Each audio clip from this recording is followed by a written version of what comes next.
Hello, good morning sa lahat. At today is the last Sunday of November. Sa Wednesday ay December 1 na. So, welcome po sa lahat ng mga taga Cornerstone, every family na represented ng Cornerstone, at saka sa mga bisita na kasama namin ngayon sa aming worship service. Nais kong i-inform na may 3-day National Vaccine Day simula sa Lunes, bukas, November 29 hanggang 30 at December 1. So please, kung hindi pa po kayo na vaccine ng first dose, ay mag-log in na po kayo sa website sa ating CTIMT at magpa-vaccine na po kayo.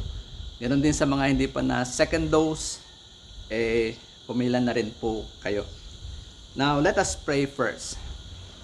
Maraming salamat, Panginoon, sa 11 months na sinamahan mo kami sa taong ito. Kahit po may pandemic, ay nandiyan ka, tapat, makapangyarihan. Ang pag-ibig mo ay dakila at patuloy mong pinapakita sa amin na hindi mo kami iniwan at hindi mo kami pinababayaan. Samahan kami sa pagkilala sa iyo sa umagang ito. At higit sa lahat, Lord, makapag-respond kami sa greatness mo at na kami po ay patuloy na sumunod at makita ka namin na dakila na Diyos, makapangyarihan, Almighty God, at ganoon din po makita ng mga tao sa buhay namin at ma-attract po sila. We ask these things in Jesus' name. Amen. Now, our message is a continuation ng Hebrews chapter 12 last Sunday. Pero ito ay parallel na story na makikita sa Old Testament. Habang nag-aaral ako ng Hebrews 11 and 12 mga 2 weeks ago, nagbasa din ako sa Old Testament at dinala ako ng Lord sa parehas o parehong principle pero nakalagay sa buhay ni Jacob sa Old Testament. So ito po ang text natin. So ang title at text po natin ay Relentless Pursuit. Makita sa Genesis chapter 35. Basahin ko lang po yung verse 1. Then God said to Jacob, "Arise, go up to Bethel, and dwell there, and make an altar there to God." Now, bigyan ko kayo ng background to understand this better, ang context ng story behind dito sa Genesis chapter 35. So magbabalik muna ako magbabak muna ako ng background sa story na to. Si Jacob ay isa sa kambal na anak ni Isaac. So ang grandfather niya ay si Abraham, ang tatay niya si Isaac, at yung kakambal niya ay si Esau. Now ninakaw ni Jacob ang blessings na ibibigay ni Isaac sa panganay na anak. Dahil dito, nagalit si Esau at nagbantang papatayin siya. Now, nakiusap ang nanay nilang si Rebecca kay Isaac na papuntahin muna si Jacob sa lugar nila Rebecca. Sa kuya niya, na ang pangalan ay si Laban, ang lugar ay Padan Aram. Ito po ay nasa Mesopotamia, or sa panahon natin ngayon Iraq and Syria. Now, nung naglakbay na, malayo po to mula sa, kung panahon ngayong Israel hanggang doon sa Iraq, malayo po to, di maglalakad lang siya. So, naglakad siya mag-isa sa unang gabi, dinatnan siya ng dilim sa isang lugar, natulog siya sa isang desert place, at pagkagabi, nanaginip siya. Yung panaginip niya, merong hagdan na papuntang langit at merong umaakyat babang mga anghel doon at nakita niya yung Diyos doon sa taas. Sabi niya sa Genesis chapter 28 verse 16, "Then Jacob awoke from his sleep and said, 'Surely the Lord is in this place, and I did not know it.'" Ito pala ang Diyos, hindi ko naramdaman o hindi ko namalayan. And he was afraid and said, "How awesome is this place! This is none other than the house of God, and this is the gate of heaven." Then Jacob rose early in the morning and took the stone that he had put at his head. So yung ginawa niyang unang na bato, he set it up as a pillar. Kumuha siya ng parang altar. Ginawa niya itong altar and poured oil on top of it. So, tandaan nyo to, no? Kasi mauulit ito later on sa story. He set it up as a pillar, then poured oil on top of it. And he called the name of that place Bethel. So, tandaan nyo rin yung pangalan ng lugar, Bethel. But the name of that city had been Luz previously. Then sabi ni Jacob sa verse 20, then Jacob made a vow saying, if God will be with me and keep me in this way that I am going, and give me bread to eat and clothing to put on, so that I come back to my father's house in peace, then the Lord shall be my God. And this stone which I have set as a pillar shall be God's house. And all of that you give me, I will surely give a tenth to you. Then, napunta siya doon sa uncle niyang si Laban. At doon siya nakapag-asawa. Kasi nakita niya yung anak ni Laban na babae na isa, nagustuhan niya, si Rachel. At sabi niya, gusto kong mapangasawa. Sabi ni Laban, maglingkod ka ng 7 years. So naglingkod siya ng 7 years para kay Rachel. Parang ano ba sa atin yung namamanhikan ba ang tawag doon, o yung nag-iigib, sa kanya naman nagtrabaho siya doon, nag-alaga siya ng tupa, mga livestock ni Laban for 7 years habang ano ba ang tawag dito? Hindi naman nanliligaw, pero yun na yung paraan. Pero ng araw ng kasal, yung panganay na anak, si Leah, ang ibinigay sa kanya. So, naalala nyo, niloko niya yung kuya niya. Dito, niloko din siya ng uncle niya. So, nagalit siya. Sabi na uncle niya, ganito yung tradisyon namin dito yung panganay muna. Ano yung gusto ko Si Rachel, sabi ni uncle niya, di maglingkudan ka na naman ng 7 years. Okay, di lingkod na naman siya ng 7 years para makasal kay Rachel at nangyari ito. So ilan na yun? 14 years. So, hanggang sa kabuuan, 20 years siya kay Laban. Kaya, lagi siyang niloloko at iniisahan ng uncle niya. Hindi siya binabayaran ng tama sa kanyang effort sa pag-aalaga. At niloloko din niya ang uncle niya, si Laban. But God protected him. Nas dumami pa ang tupa niya kaysa kay Laban o Laban. Now, nung nakita na ng mga anak ni Laban na parang, mas dumadami ang tupa niya doon sa agreement nila. Ito yung narinig niya. Talo na tayo, Genesis 31, verse 1. Now Jacob heard the words of Laban's son, saying, Jacob has taken away all that was our father's. And from what was our father's, he had acquired all this wealth. So, dumami na siya in terms of number ng tupa, maybe baka or kambing. Mas marami na at mga healthy pa napunta sa kanya. And Jacob saw the countenance of Laban. Nakita niya yung mukha ni Laban at hindi na to favorable toward him as before. So, napag-isip-isip niya, tagilid ako dito. Tagilid na ako dito. Verse 3. After 20 years, then the Lord said to, nagpakita ang Lord sa kanya, return to the land of your fathers and to your family, and I will be with you. Okay? Nag-reveal ang Lord. And then naulit sa verse 13, sabi niya, I am the God of Bethel. Di ba yung experience niya doon sa dream. Where you anointed the pillar and where you have made a vow to me. Now arise, get out of this land and return to the land of your family. So this is the call of God sa kanya.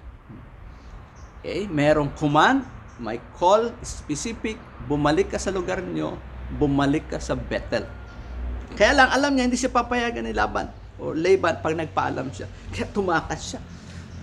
To make the story short, hinabol siya, din nag-agreement sila ni Laban na ganito and ganito. So, okay na sila. In Genesis 32, habang pauwi na siya pabalik doon, sa Canaan, doon sa kay Isaac, kay Rebecca, nalaman niya na sasulubungin siya ni Esau, yung kuya niya. Natakot siya. Kasi papatayin nga siya at meron banta sa kanya noon na niloko niya. So, dito niya na-encounter ang Diyos sa Fort Jabbok. Okay. Dito niya na karoon ng struggle. Tingnan nyo dito sa Genesis chapter 32, verse 24. Then Jacob was left alone, and a man, or the theophany of God, wrestled with him until the breaking of day. 28. And he said, your name shall no longer be called Jacob, but Israel, for you have struggled with God and with men and have prevailed. Dito, first time, binago yung pangalan niya na Israel. Hindi ba niya naintindihan? Siguro ng gusto yun. Now, talon tayo. Sunod, Genesis 33, Esau meet Jacob. So, grabe ang takot niya. Kung ano-ano yung ginawa niyang scheme para maprotektahan siya. Pinauna niya yung kanyang mga anak, yung mga babae, may mga pasalubong pa siyang mga tupa.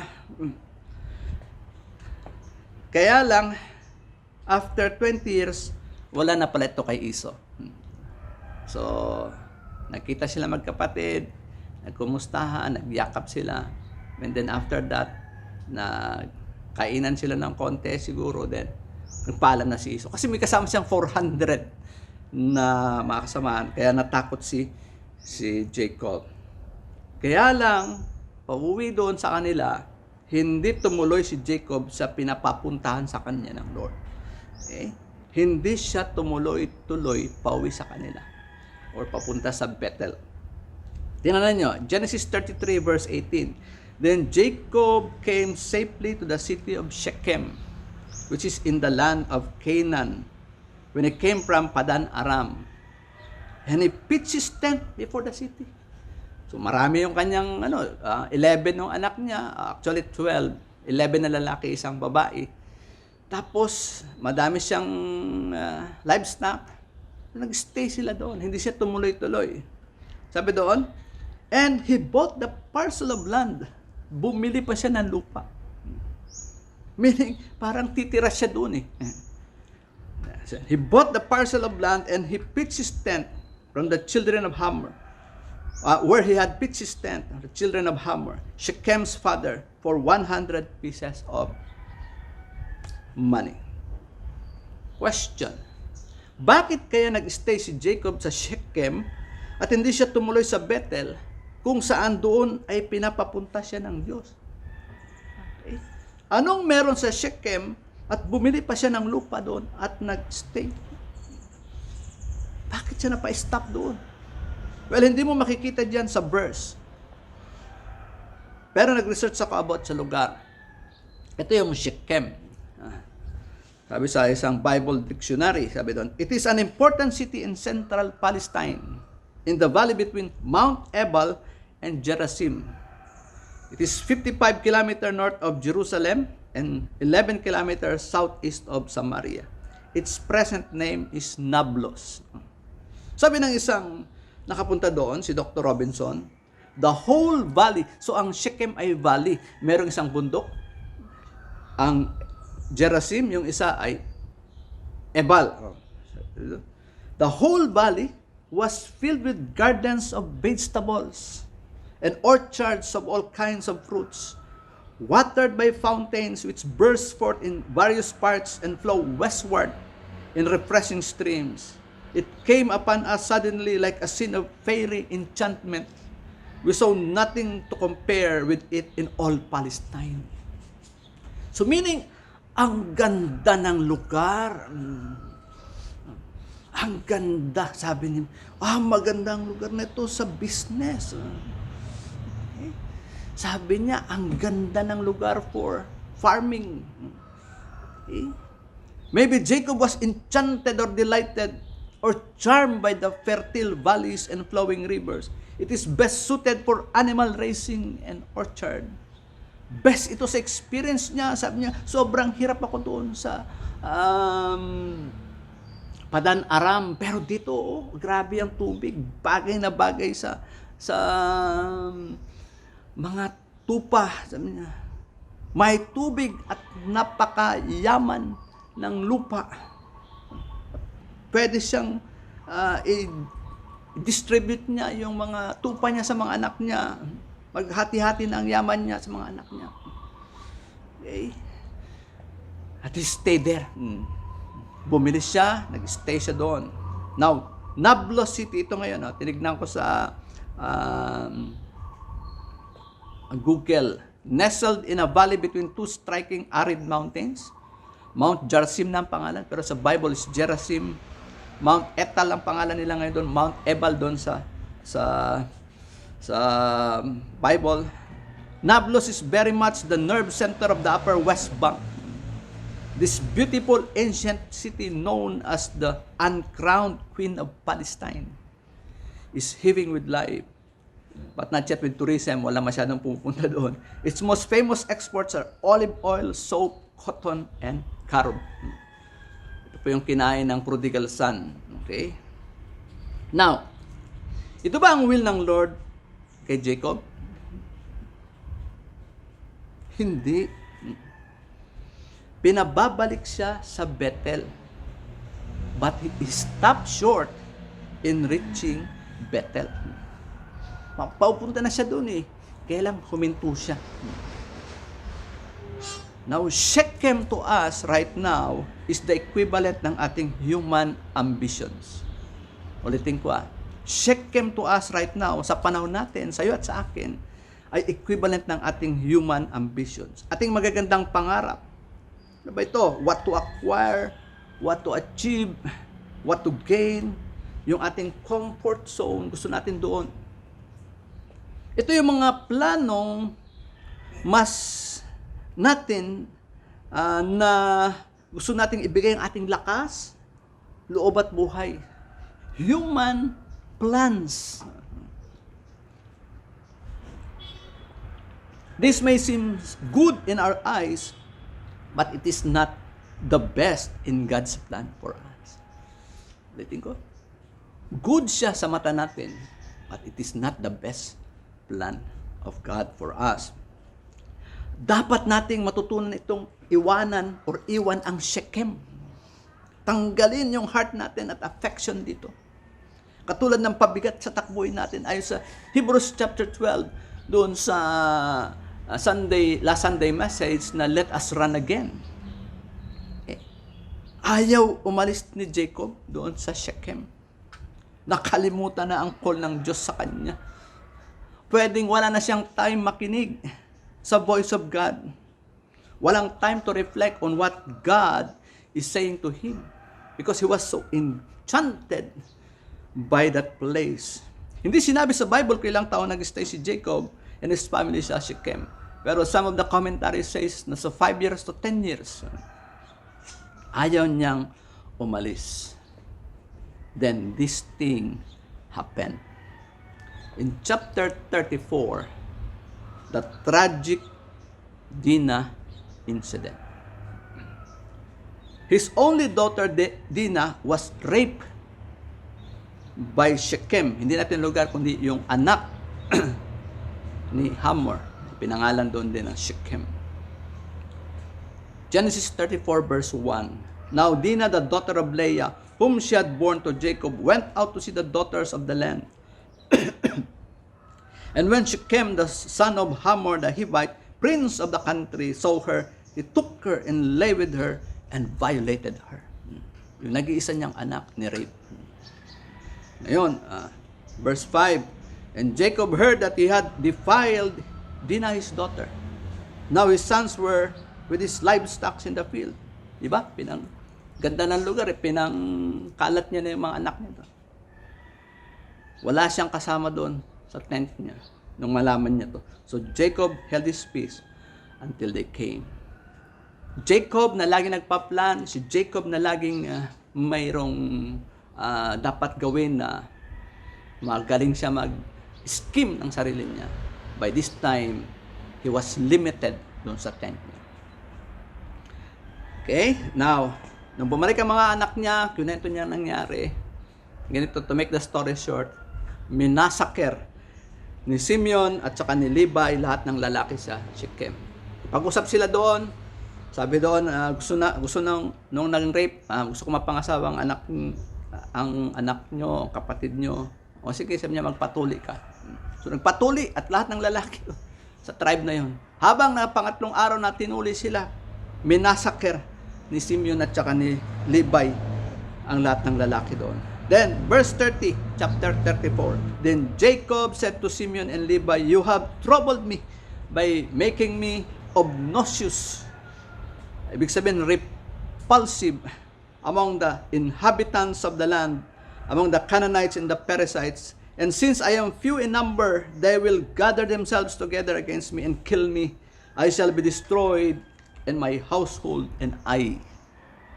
This is the background, and this is the situation before Genesis chapter 35. Jacob was broken, a broken man, fearful of his life, endangered. His plans in Shechem was about to perish. Wala na. But now, he was in the position to listen to God. Now, this is our text. I have only two points. Number 1, God's call and Jacob's maturing response. Punta na po tayo sa text natin sa chapter 35 verse 1. Then God said to Jacob. Ayaw niya makinig dati. Then this time, he listened to God. God said to Jacob, arise, go up to Bethel, and dwell there, and make an altar there to God, who appeared to you when you fled from the face of Esau, your brother. This time, Jacob was ready to listen. He learned that it is useless to go against the Lord. He slowed down. He reflected and realized what are important. He listens now. He submits by this time. And by this time, he acts rightly in the way of God. Okay. Ano ba yung call ng Lord? Arise, go up to Bethel. Now, ang ganda nito eh. If you study this word by word, lugmok si Jacob. Nandun siya sa valley, mababang lugar. Nagka-problema siya, may threat siya. Ang sabi sa kanya ng Lord, arise. Bumangon ka. Tulad po natin, we make mistakes in our lives. Maybe you are in that situation right now. So, decision mo, hindi maganda yung nangyari. Maybe you know God is calling you, pero hindi mo sinunod. Iba ang ginawa mo. Yung plano mo, yung gusto mo. Then you are down right now. At sabi ng Lord, arise.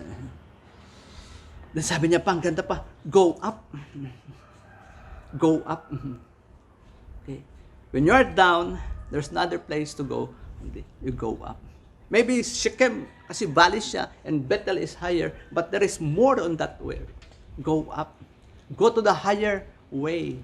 Kasi sabi niya, go to Bethel. Ano ba ibig sabihin ng Bethel? Bethel means house of God.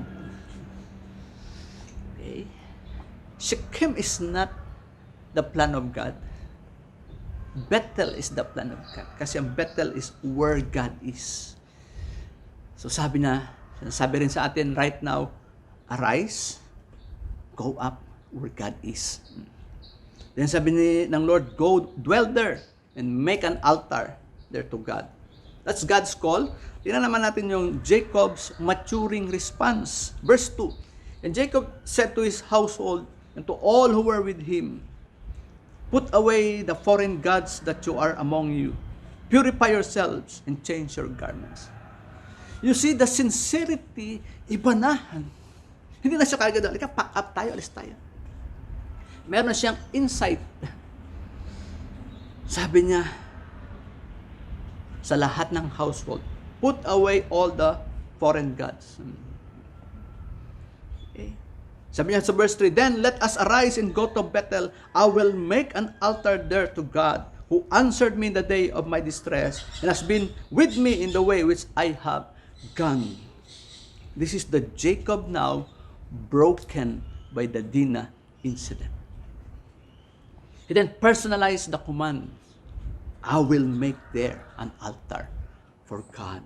You can see the sincerity. At may insight siya na hindi lang pala kailangan gawin. Kasi alam niya, yung wife niya mayroong idols. Okay? We always pray to God for good health, for protection sa family, for long life. Lagi ko itong sinasabi, kahit nagpe-face-to-face pa tayo sa para saan mo gagamitin yan? Para gamitin sa Lord? Or para gamitin sa shikem ng buhay mo at buhay ko? Para gamitin sa human personal ambition or longing? Hindi pwede yan. Hindi dyan mag-glorify ang Lord. Dapat gamitin mo sa Lord yung time mo, yung resources, yung opportunity. You use that. Now for a month, nakarang mga buwan, we talk about the second coming of the Lord. Okay? Hindi natin alam kung kailan siya dadating. The signs are there. The signs ay nakikita na natin. And yet sometimes, we don't live with that fear that God will come anytime. We still follow the Shechems in our life. Pag-isipan nyo, we call Jesus our Lord and Savior. Lord, pero di natin masunod. Or ayaw nating sundin. Baka by January 2022, mag-open na ang mga restrictions sa movements natin. But I suspect that we will be energized sa mga Shechem o personal ambition natin. Now, if you have not developed a loving and intimate relationship with God these 2 years na pandemic, how will you develop it kung bumalik na sa normal situation sa 2022? Itong nandun lang tayo sa mga bahay natin, hindi kayo nakadevelop ng personal time with God, relationship na malalim, baka hindi mo yan gagawin pag nag-open na sa normal. You will be busy again for your personal desires and ambitions na good sa tingin mo, pero hindi best ang gusto ng Lord. This is my warning. Huwag niyong antayin na magkaroon kayo ng Dina incident bago kayo sumunod sa Lord ng todo. Ulitin ko, huwag ninyong antayin na magkaroon kayo ng Dina incident bago kayo sumunod sa Lord ng todo. Okay? Jacob's maturing response. Ano ba? Bakit maturing yung word na ginamit ko dyan? Kasi ongoing pa ang process niya sa pagsunod sa Lord. Okay? Ongoing pa. Dati ano lang siya eh. Alam niya lang pero hindi siya sumusunod ng maayos. Okay? Sabi niya, and Jacob said to his household and to all who were with him, put away the foreign gods that are among you, purify yourselves, change your garments. Then, let us arise and go up to Bethel. Okay. Number 1, anong sabi niya? Put away the foreign gods. Put away the idols among you. Ano ba yung mga idols in life? Sabi ng message natin nung nakaraan, iwaksin nyo yung mga pabigat lahat.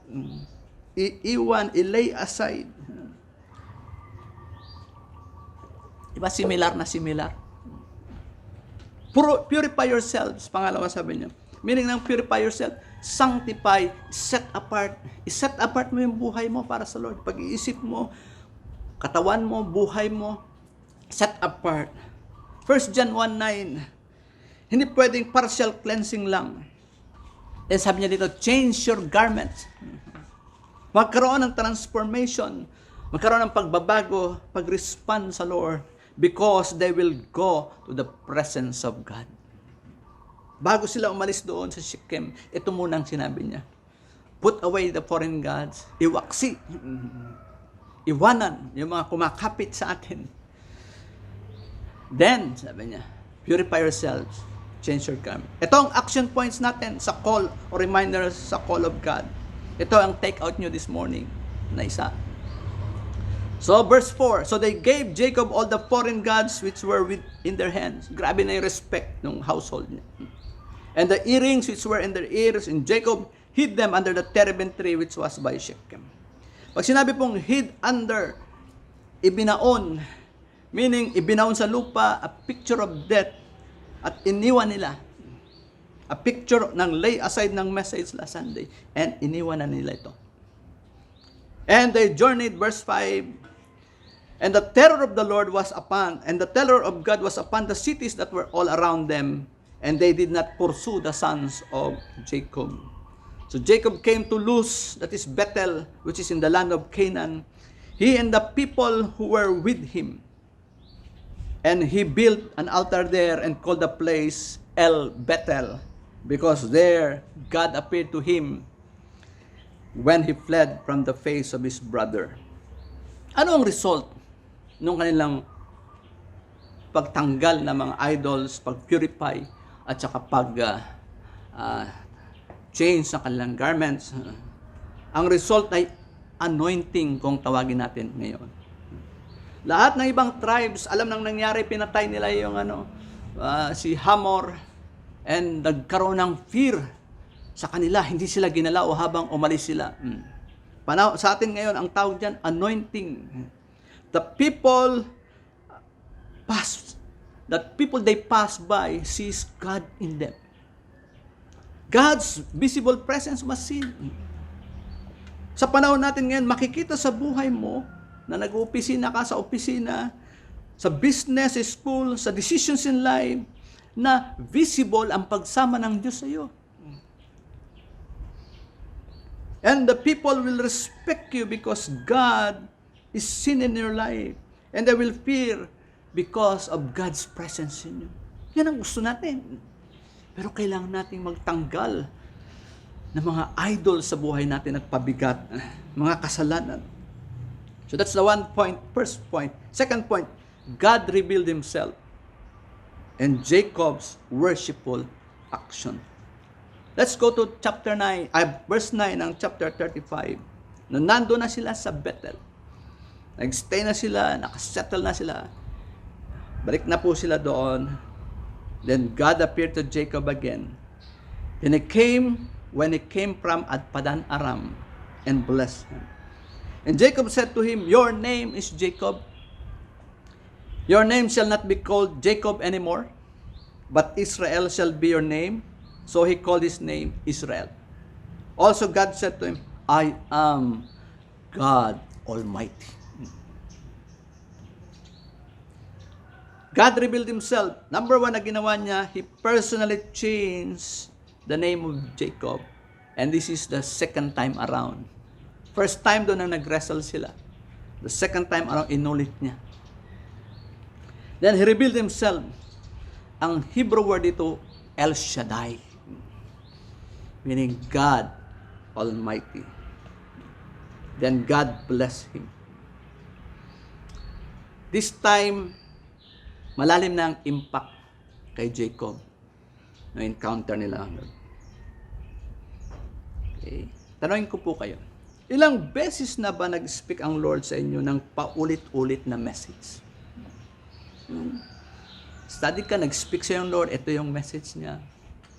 After 3 months, gano'n na naman. After 2 years, yun pa din. But you ask a word from God, di ba? And He answers. And the Lord ay hindi pa bago-bago. Kung ano sinabi niya noon, He is consistent. Now, I'll explain these three. Unahin ko ang pangalan ng Diyos na El Shaddai. This is one of the exalted names of God. When you say exalted names of God, may mga names of God sa Bible, mayroong group ng names of God na exalted. It means it separates this from human. Okay, we are created in the image of God, but in the sense of exalted name of God, napakalaki ng Diyos, napakalawak, napakalayo sa tao. Nung si Isaiah ay makita niya ang Lord sa Isaiah chapter 6, pasigaw siya ng holy, holy, holy, the Lord God Almighty is the Lord God Almighty.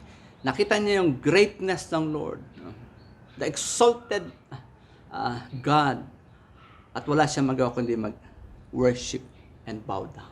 Sabi niya, ang dumi ko, marumi ako. So this is one. The word Shaddai came from the root meaning mountain. Okay? Nilagyan pa ng El, means God. No one can challenge God's control of His universe. Ito ibig sabihin. Pagdating sa pagkontrol ng universe, walang maka-challenge na human. It is linked with God's ability to fulfill any promise He might make to humankind. When you say when he says, I am El Shaddai, I am Almighty God, I am God Almighty, lahat ng pinramis niya, He will fulfill it. Okay. Name any verse na hinahawakan niya. Okay. Matthew 7:7. Ano nakalagay doon? Ask and you shall receive. Seek and you shall find. Knock and it shall be open unto you. Jeremiah 29:11. Ano pa ano sabi? Na verse na pwede niyong i-claim. He will fulfill it. It is because God truly is the Almighty One that we can count on His word to us. For that word is good and true. Okay. Hindi siya pabago-bago, sabi ko kanina. He is El Shaddai. Now, the first occurrence, unang lumabas yung word na El Shaddai is in Genesis 17. Kay Abram. Ang ganda ng parallel dito. When Abram was 99 years old, the Lord appeared to Abram and said to him, I am Almighty God. I am El Shaddai. Walk before me and be blameless. O parehas na parehas nung sinabi kay Jacob. Nireveal niya sarili niya, sabi niya, kumunod ka sa akin, pero be blameless. Ibig sabihin, mag-purify ka ng sarili mo. Sabi niya, I will make my covenant between me and you and I will multiply you exceedingly. Okay? Wala pa ring anak sila, sila Abraham. Then, ano yung response ni Abraham when he meet face to face the El Shaddai? Now, dapat natin gayahin. He fell on his face. He worshiped. And God talked with him saying, as for me, behold, my covenant with you, and you shall be a father of many nations. No longer shall your name be called Abram. Ang ibig sabihin ng Abram, father. So, di ba, parang kaiba, father, wala naman siyang anak. Tapos, dinagdagan pa siya. Sabi niya, palitan ko ang pangalan mo na Abram, gawin kong Abraham. For I have made you a father of many nations. Magiging ama ka ng marami. So, sabi ng isang writer, grabe ang faith ni Abraham. Tinake niya talaga yung risk. Bakit? Maybe yung kanyang mga trabahante nagtatawanan. Father of many nations, wala ngang anak. Yan ito, pakinggan nyo. Every time na may gagawin ang Lord na miracle, He reveal Himself to individuals. Pero bago mag-miracle ang Lord, binabago niya muna yung tao. Okay? Binago niya yung name at karakter ni Abraham, inulit niya dito kay Jacob. Binago na naman niya. Nag-reveal siya sa sarili niya, binago na naman niya. Okay? At truly, after a year, 99 after a year, lahat ng human impossibility happened. Nanganak si Sarah. That is El Shaddai. Ganon din sa buhay ni Job. Sabi ni Job, dami siyang question. Sabi niya, noong magkaroon sila ng face-to-face, nagpakita ng Lord sa kanya, then the Lord answered, then Job answered the Lord and said, in Job 40 verse 3, behold, I am vile, marumi ako. Sabi niya, what shall I answer you? I lay my hand over my mouth. Sabi niya, tahimik na lang ako. Once I have spoken, but I will not answer. Yes, twice, but I will not proceed no further. Sabi sa Jump tayo 42, I have heard of you by the hearing of the ear, but now I see, my eye sees you. Therefore, I abhor myself and repent in dust and ashes. When we encounter God, we really have to submit. Ang tawag dito, worship and bow down. Ano nangyari kay Job nung nag-reveal na ang Lord? Job 42 verse 10, and the Lord restored Job's losses and he prayed for his friend. Indeed, the Lord gave Job twice much, okay, as he had before. He blessed him doble pa. So, pinapakita ko lang sa inyo, when God, every time na may gagawin siyang miracle, i-reveal niya ang sarili niya sa atin. Pero dapat may babaguhin siya sa atin. God revealed Himself. He personally changed His name. Second round, no? So he changed his name to Israel. Sabi ni, alam si Jacob mahilig sa dilim. Mahilig lang siya doon mag-isip ng mga kalukuhan. Pero sabi sa kanya, palitan kong pangalan mo, gawin kitang prince. Ha? Prince? Prince? Oh. Alam niyo yung prince, maayos. Naniwala siya. He's prince. By this time, naniwala na siya. Then God blessed him. The blessing of Abraham and Isaac was bestowed to him also. And this is a great encouragement to us believers. Sabi sa verse 11, also God said to him, I am God Almighty, be fruitful and multiply. A nation and a company of nations shall proceed from you, and kings shall come from your body. The land which I gave Abraham and Isaac I give to you, and to your descendants after you I give this land. Then God went up from him in the place where he talked with him. Okay. Question. Naging successful ba ang Lord sa intention niya sa Genesis 35 verse 1? Na tinawag niya si Jacob to arise and go to Bethel. Makikita natin dito, unti-unting nagkaroon ng transformation si Jacob. Karoon na ng pagbabago. Look at his response. Response si Jacob, it's a worshipful response. Verse 14. Ito ang response si Jacob sa pag-reveal ng Lord. So Jacob set up a pillar in the place where he talked with him. A pillar of stone. Katulad nung unan niyang nakita ang Lord sa panaginip. And he poured a drink offering on it, and he poured oil on it. Naulit po ito. And Jacob called the name of the place where God spoke with him, Bethel, the house of God. So, he set a pillar of stone. He make an altar, a place to worship God. Nandun na siya sa lugar, and ginawa niya ang pinagagawa ng Lord. Dinagdagan niya, he poured a drink offering. Kasi nung first time ginawa niya, he poured oil on it. Ano po ito? It was a symbol of dedication. The worshipper's life poured out for the Lord. This time, nag-dedicate na ng buhay si Jacob, nasusunod siya sa Lord. Jacob's restoration was now complete. He was back in the place of God's choosing. Offered himself in his sacrifices to the Lord. He still had much to learn about his walk with the Lord. But Jacob was starting to be Israel and live like a prince. Instead, like a pauper or poor person na tumatakbo ng tumatakbo. Okay. Bethel was the scene of Jacob's vision. Ano ba ibig sabihin ng Bethel? In troubled times, when there was no king in Israel, it was to Bethel that the people went up in their distress to ask God of counsel. It's not on the Shechem, it's on Bethel. Truly, hindi pa puno yung hindi pa 11 pa lang anak niyang lalaki. And here in Bethel, ipinanganak yung last niyang anak, si Benjamin, if you will read the whole chapter. And the plan of God was already intact at magpapatuloy na. Alam niyo yung song na The Goodness of God? Kinakanta natin marahil madalas yan. Ang iba sa inyo, paborito niya yan, personally. This is the best picture of God. Sabi doon sa linya ng song, your goodness is running after. It's running after me.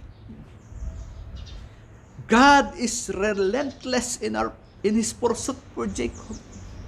Kaya yan ang title natin. Relentless pursuit.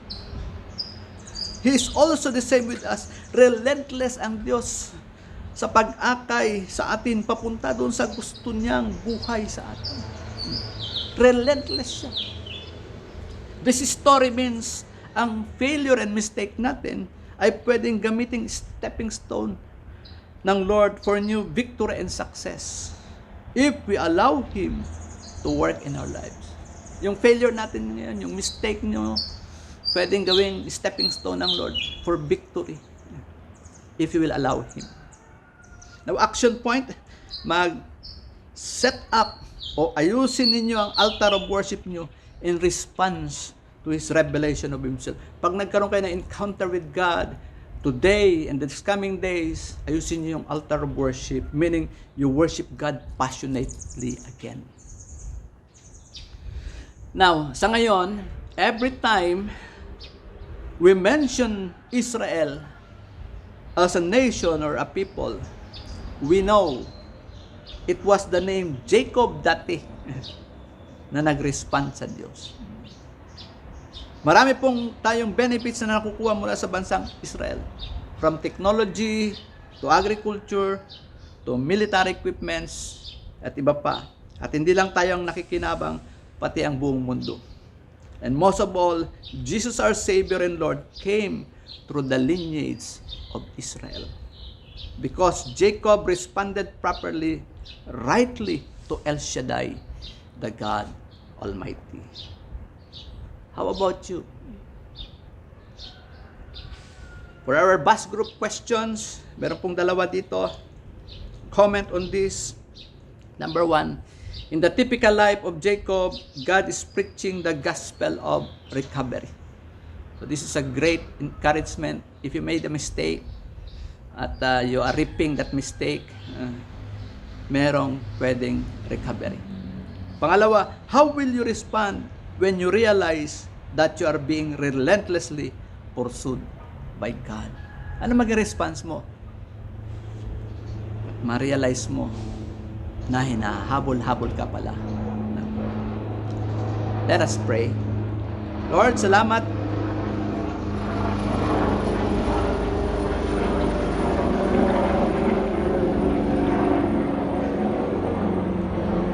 You are so great. You are the El Shaddai, Lord. Nung nakubkob si Moses and the Hebrews na mga Egyptian soldiers, your power ay pinakita mo. Sinabi mo sa kanya, stand still and see the salvation of God. Hinati mo, Lord, yung Red Sea at nakadaan sa dry land yung mga anak mo. Nung isang babae, Lord, na may sakit ng 12 years na lumapit sa iyo, Lord, pinagaling mo siya, Lord God. Yung asawa ng isang propetang balo, Lord, nung financially walang-wala siya, Panginoon, lumapit sa iyo, Lord God. Pinrovide mo yung oil na walang tigil hanggang mapuno lahat ng banga. Meaning, Lord, lahat ng pinramis mo, Lord, tinutupad mo. And I pray sa bawat isa sa amin, we will respond to you, the Almighty God. Here we are, we dedicate our lives again, Lord. We want to cleanse it, Lord God. Naway mangyari sa bawat taga-cornerstone, Lord. And experience you, the Almighty God, to the praise and glory of your Son, Jesus Christ. We ask this in Jesus' name. Amen and amen. God bless you.